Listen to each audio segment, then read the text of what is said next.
And let's get some analysis on the story now. Joel Sandhu from the Global Public Policy Institute is with us. That's an independent think tank here in Berlin. He focuses on global governance and also on governance in Hong Kong. Joel, thank you for joining us.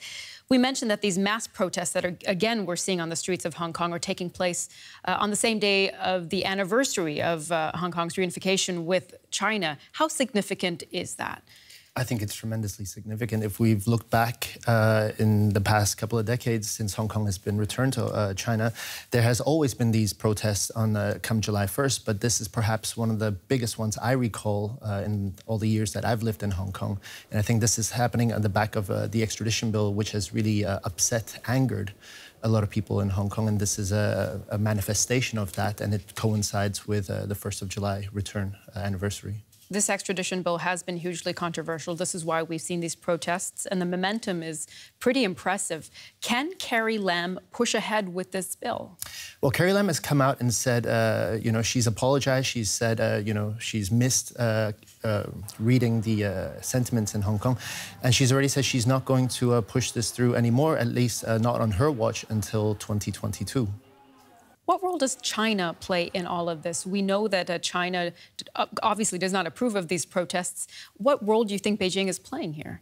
I think China has every interest to see a very stable and secure Hong Kong. As far as we know, that the Chinese authorities have said this is an internal issue for the Hong Kong authorities to deal with.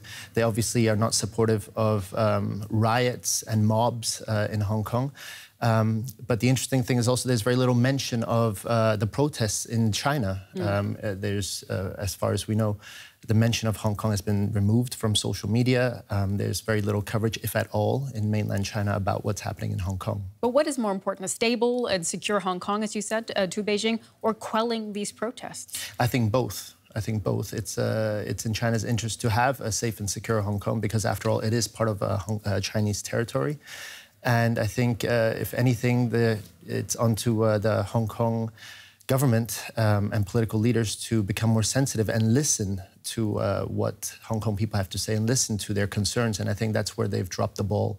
And that's why we've had, up to 2 million people taking to the streets in Hong Kong.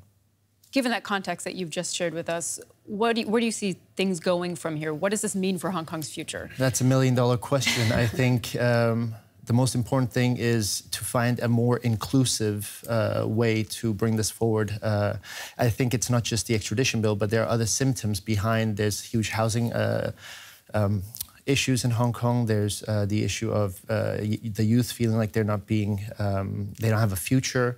There's a whole laundry list of things, and I think the Hong Kong government would do well if they took the time to listen, reflect, and create a more inclusive society. All right, more listening to the protesters. Joel Sandhu from the Global Public Policy Institute here in Berlin. Thank you very much. Thank you.